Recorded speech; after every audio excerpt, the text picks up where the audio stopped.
Assalamualaikum warahmatullahi dan salam sejahtera kepada bangsa Wallaberi sekalian. Saya nak mulakan video saya pada malam ini dengan satu soalan. Macam mana saya nak berhenti bersuara? Macam mana saya nak berehat sepanjang bulan Ramadan? Kalau saya terpaksa meneruskan check and balance kerana saya tahu apa yang saya cakap selama ini betul. Dan kali ini terbukti apa yang saya sebut selama ini berkenaan dengan compounding effect SST adalah benar belaka dan diperakui oleh Kementerian Kewangan Sendiri. Apa cerita? Kita intro dulu.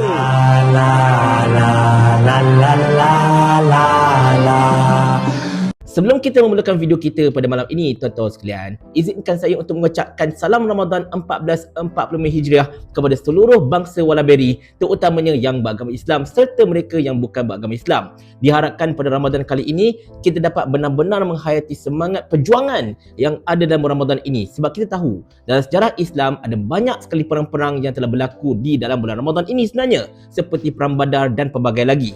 Di mana ini telah mengajarkan bahawa perjuangan untuk menegakkan kebenaran mestilah berterusan, tak kira bulan apa sekalipun. Tak adalah nanti kita kata, oh bulan Ramadan kita kena duduk diam-diam, kena bercukuran semata-mata sebagainya. Tidak. Ibadah dalam Islam itu sangat-sangat luas. Bahkan perjuangan untuk menegakkan kebenaran juga merupakan salah satu ibadah dalam Islam. Dan jihad yang paling afdal ialah perkataan yang benar di sisi permintaan yang zalim. Hadis riwayat An-Nasa'i. Jadi apa-apa pun video-video saya untuk sepanjang bulan Ramadan ini akan berterusan. Cuma untuk bahagian malam mungkin kita lewatkan sikit sama ada pukul 9 atau pukul 10 malam. Sebab yelah pada pukul 8 tu orang buka puasa dan sebagainya. Kita bagi ruang kepada sahabat-sahabat kita yang beragama Islam untuk berbuka puasa terlebih dahulu, untuk relax, pergi solat dan sebagainya. Nanti dalam pukul 9, pukul 10 mereka boleh tonton video-video terbaru keluaran Papa Berry Studios. Dan menyebut tentang video-video saya, tuan-tuan dan sekalian, anda semua tahu saya sekian lama telah menyuarakan berkenaan dengan compounding effect SST. Saya telah menyuarakan perkara ini, Wabi Viral telah menyuarakan perkara ini, ramai sebenarnya yang telah menyuarakan perkara ini saban kali kami bercerita pasal SST yang diperluaskan skopnya. Sebab anak-anak papa ni duk kata, walaon ni semua, konon-kononnya pala tahu nak tunjuk pandai sebagainya. Tahu tak ada 5,443 barangan yang tidak dikenakan SST dan macam-macam lagi. Nak kutuk kita lah, konon-konon kita ini belagak pandai, kita ni nak memfitnah dan sebagainya. Mereka kata SST ni tak akan menyebabkan harga barang naik, tak akan membebankan pengguna, tak akan apa-apalah.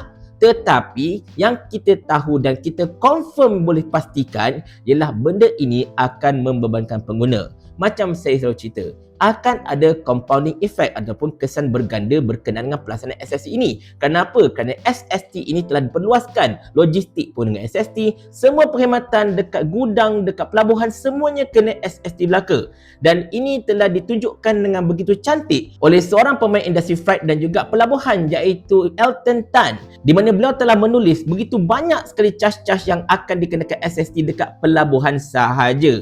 Belum nak cerita nak sampai dekat pengguna tau. Dekat pelabuhan saja pun sampai 36% sampai 66% SST berganda bakal dikenakan kepada pengguna sebenarnya kalau ikutkan. Dan semua SST yang berganda ini memang berganda lah. Sebab SST ini bukannya macam GST. Sebab GST ini walaupun ada banyak layer tetapi setiap layer tersebut kecuali end product boleh claim. Maknanya kalau salah satu kilang itu dikenakan GST lah sebagai contohnya kan untuk satu perkhidmatan, dia boleh claim balik. Jadi kesannya tidak berganda sebenarnya. Kalau harga naik, itu memang salah peniaga yang mencatutkan barang ataupun adalah something wrong somewhere dekat bahagian pembekalan ataupun chain itu yang di mana mungkin ada pihak yang menaikkan harga sewenang-wenangnya. Tetapi kalau SST ini, dia tak boleh claim. Dia tak boleh nak dapatkan balik duit mereka. Jadi mereka akan masukkan kos SST ini, serapkan dalam harga barang kemudian. Jadi ini akan menyebabkan kos cukai itu berganda-ganda. 6% campur 6% campur 6% campur 6%. Sampailah ke tangan kita dah beratus-ratus dah masalahnya kan.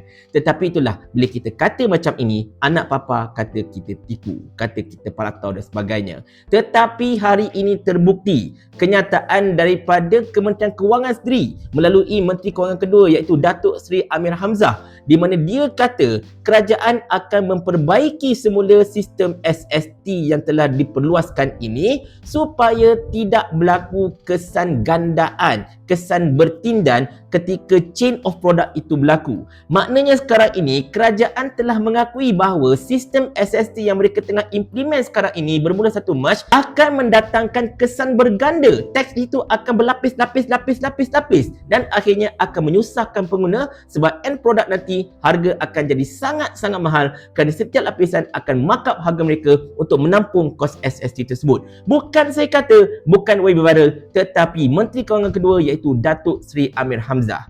Sekarang ini bulan Ramadan adalah bulan kemaafan kalau nak ikutkan. Saya kena minta maafkan orang dan orang kena minta maafkan saya. Dan saya minta anak-anak papa yang duk kutuk saya, kata saya palatau, kata saya fitnah, kata saya tipu dan sebagainya, saya nak anda semua minta maaf dengan saya sebab apa yang saya kata berkenaan dengan SST berganda-ganda ini memang betul, memang tepat dan diperakui sendiri oleh Kementerian Kewangan.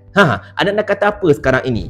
Jadi dengan semua ini, adakah saya kena senyap? Adakah saya kena berdiam diri? Adakah saya kena berehat sementara waktu Ramadan ini? Tak ada maknanya tuan-tuan sekalian. Kalau saya berehat, kalau rakan-rakan saya berehat, kerajaan ini pada bulan Ramadan berkemungkinan besar akan buat banyak sangat perkara gila dan mereka bebas untuk buat perkara tersebut kerana tidak ada sesiapa pun yang akan menegur serta menghentam mereka serta mengetuk kepada mereka satu persatu agar mereka ini tersedar daripada lamunan. Yalah, kita hidup di sebuah kerajaan yang seperti mana Sani Hamzan kata ini. Kerajaan ni kerajaan kami. Jadi ikut suka kami lah. Paling kurang aku ada formula. Ni kau ada menteri berlambak-lambak ni, satu formula pun tak ada. Otak letak dekat mana? Saya ulah. Sampai Abang Jamil mampus.